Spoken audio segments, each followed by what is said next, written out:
নমস্কার দর্শক বন্ধুরা, ঝুমার রান্নাঘরে আপনাদের সবাইকে স্বাগত জানাই। শেয়ার করব ভুট্টার কাটলেট, যেটা খেতে দুর্দান্ত। তো একটা ভুট্টা দিয়ে আমি আজ কাটলেটটা বানাবো। তো ভুট্টার প্রথমে বাইরের খোসাটা ছাড়িয়ে নিচ্ছি। আর এখন বাজারে কচি ভুট্টাই পাওয়া যায়। তো ভুট্টাটা দু টুকরো করে কুকারে হুইসেল দিয়ে নেবো দুটো। খুব বেশি সেদ্ধ করার দরকার নেই, এমনিতেই নরম হয়ে যাবে। তো একটু নুন দিয়ে দিলাম আর একটা আলু দিয়ে দিচ্ছি। এবার ভুট্টার দানাগুলো ছাড়িয়ে নিতে হবে। তো ভুট্টাটা একটু ঠান্ডা করার পর ছাড়াবো। ছুরি বা চাকুর সাহায্যে ছাড়াবো না, তাতে অনেকটাই দানার অংশ নষ্ট হয়ে যাবে। তো এইভাবে খুব সহজেই ছাড়িয়ে নেওয়া যাবে, আর হাত দিলে এইভাবে ম্যাশ হয়ে যাবে।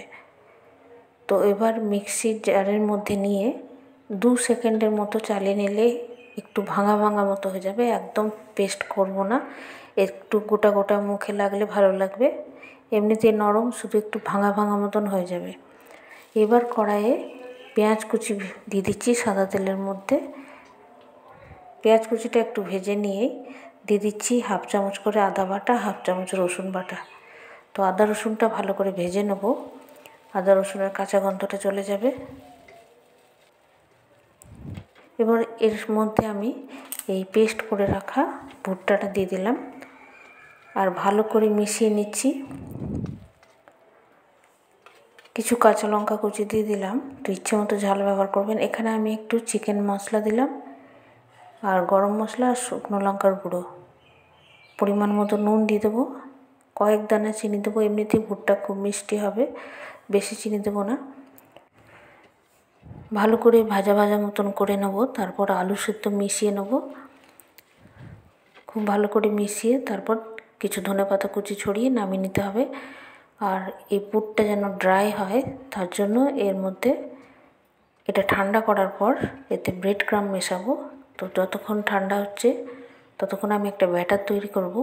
3 চামচ ময়দা নিলাম আর তার সাথে একটু নুন আর জল দিয়ে ব্যাটারটা তৈরি করে নেবো। এই ব্যাটারটা খুব গাঢ় হবে না, একটু পাতলা হবে, এরকম পাতলা হবে।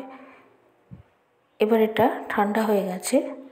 এর মধ্যে আমি ব্রেড ক্রাম 2 বড় চামচ মিশিয়ে নিচ্ছি। একটু শুকনো করতে হবে এটা, সেজন্য ব্রেড ক্রামটা মেশালাম।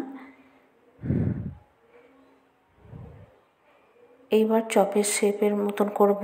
তো এরকম 3টে হয়ে গেল, গোল গোল করে নিলাম আর চ্যাপটা করে কাটলেটের শেপ দেবো।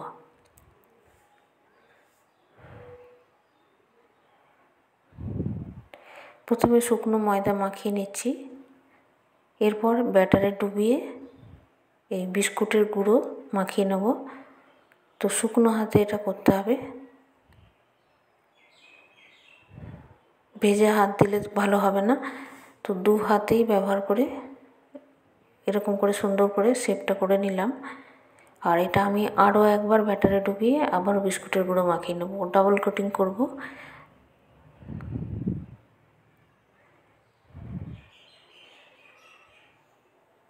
তো বন্ধুরা, রেসিপিটা ভালো লাগলে প্লিজ আমার চ্যানেল সাবস্ক্রাইব করবেন, পাশে থাকা বেল বাটনটা ক্লিক করবেন। তাহলে যখন নতুন নতুন রান্নার ভিডিও আপলোড করব তাড়াতাড়ি আপনাদের কাছে নোটিফিকেশান পৌঁছে যাবে। রান্নাটাকে লাইক শেয়ার করতে ভুলবেন না।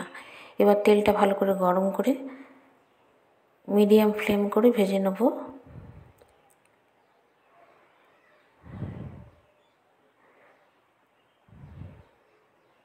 তো কাটলেটগুলো তৈরি হয়ে গেছে।